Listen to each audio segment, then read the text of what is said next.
Good afternoon, or good morning, or good evening, or it could be any time of the day really. I haven't really thought about when you might be listening to the story. However, we're on our next part, James and the Giant Peach. Can you remember what happened last time? Have a think for a minute. I know, James had an amazing plan. He had a plan that would help them get away from the sharks in the sea. Can you remember what his plan involved? If you're Earthworm, you can definitely remember what the plan involved. Earthworm was not impressed. Let's find out more. Chapter 22. In a few minutes, everything was ready. It was very quiet now on the top of the beach. There was nobody in sight. Nobody except for Earthworm. One half of the Earthworm, looking like a great, thick, juicy pink sausage, lay innocently in the sun for all the seagulls to see. The other half of him was dangling down the tunnel. James was crouched close beside the Earthworm in the tunnel entrance, just below the surface, waiting for the first seagull. He had a loop of string in his hands. The old green grasshopper and the ladybird were further down the tunnel, holding on to the Earthworm's tail, ready to pull him quickly in, out of danger, as soon as James gave the word. And far below, in the great stone of the peach, the glowworm was lighting up the room so that the two spinners, the silkworm and Miss Spider, could see what they were doing. The centipede was down there too, exhorting them both frantically to greater efforts, and every now and again James could hear his voice coming up faintly from the depths, shouting, "Spin, silkworm, spin, you great fat lazy brute, faster, faster, or we'll throw you to the sharks."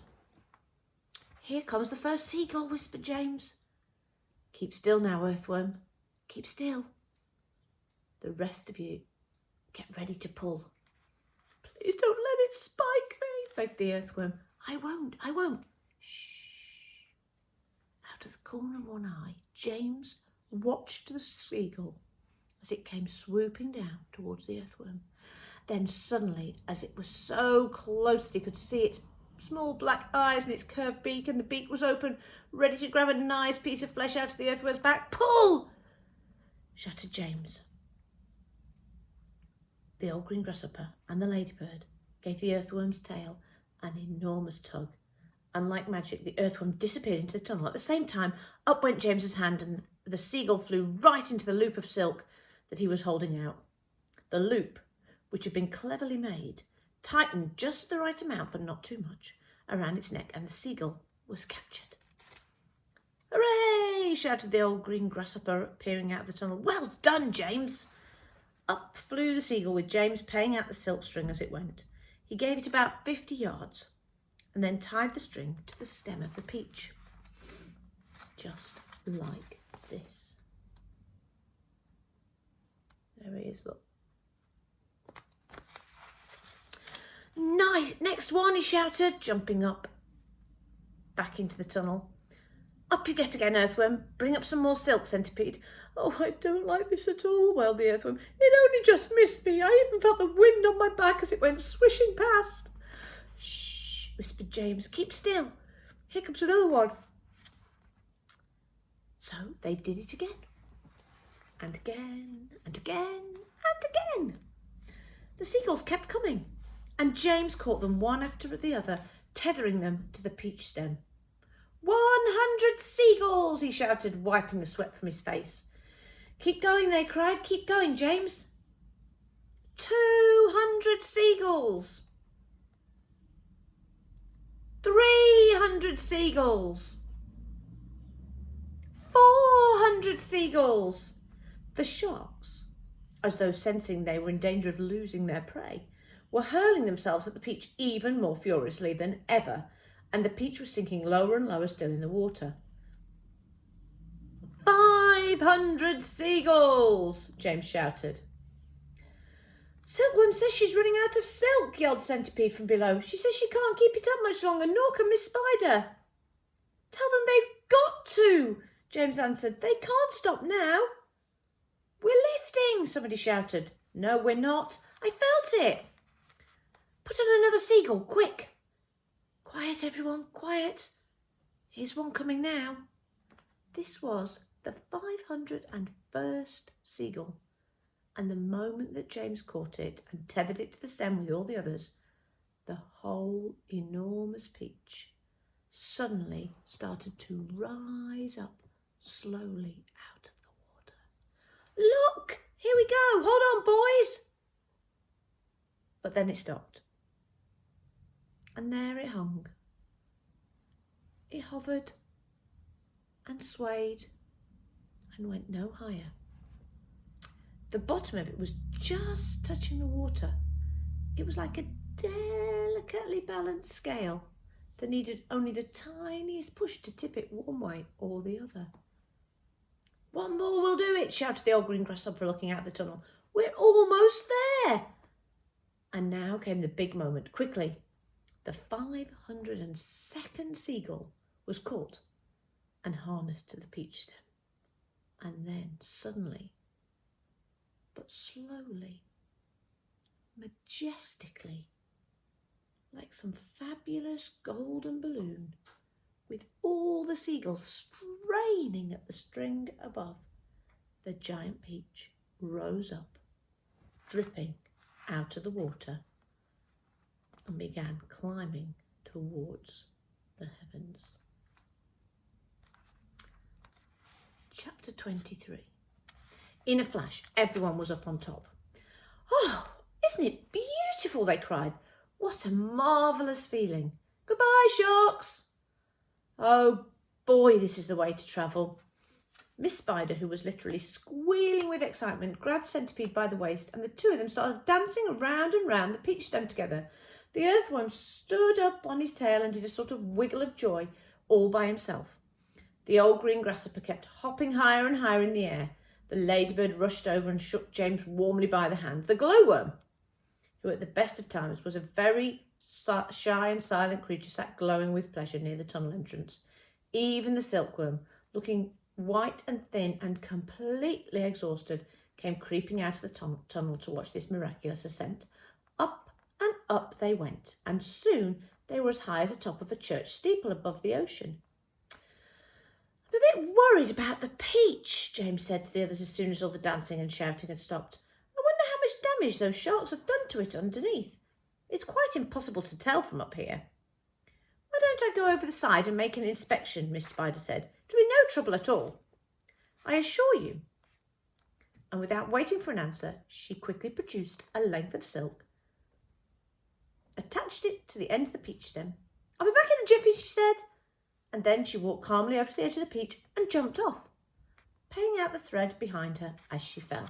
Here's a picture of the peach, look, can you see? Down at the bottom there, it's all the sharks that they've left behind. And there is the peach rising gently into the sky. And you can see our friends dancing on the top.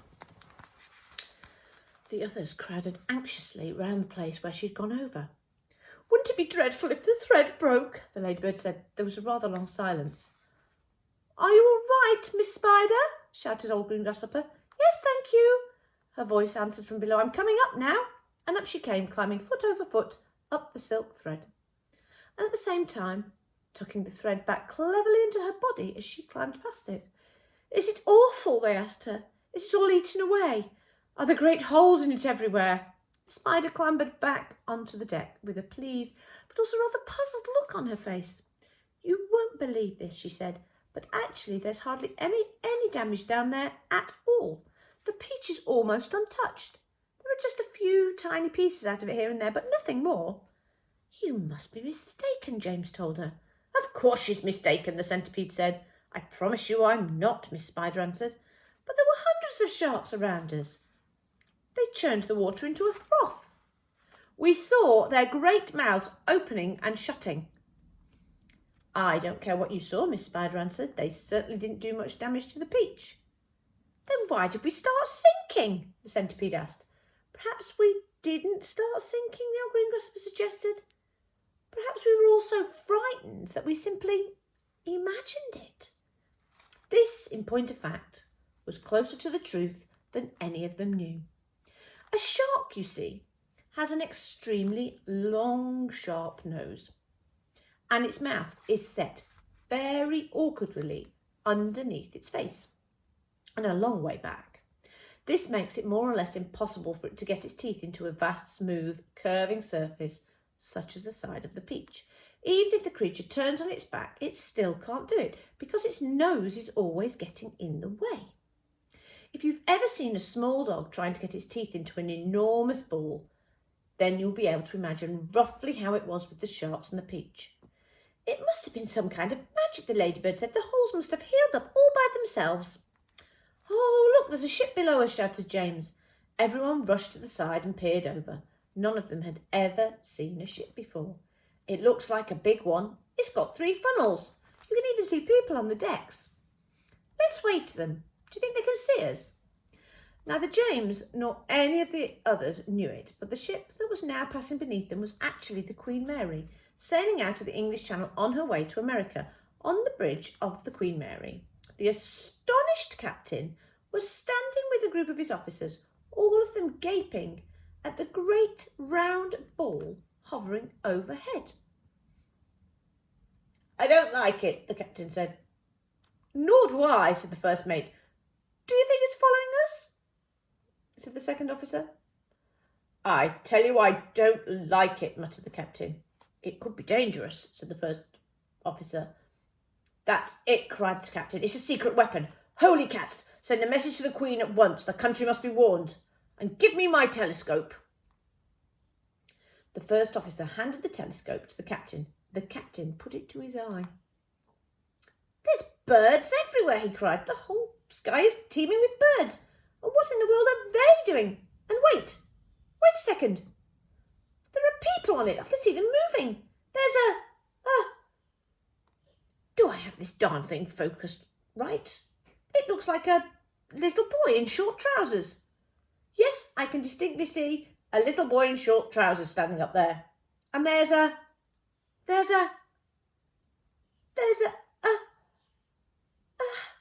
sort of giant ladybird. Now, just a minute, Captain, the first officer said. And a colossal green grasshopper. Captain, the first officer said sharply. Captain, please. And a mammoth spider. Oh, dear, he's been at the whiskey again, whispered the second officer. And an enormous, a simply enormous centipede, screamed the captain. Call the ship's doctor, the first officer said. Our captain is not well. A moment later, the great round ball disappeared into a cloud, and the people on the ship never saw it again. And that is where we will leave it for today. And I'll read some more tomorrow.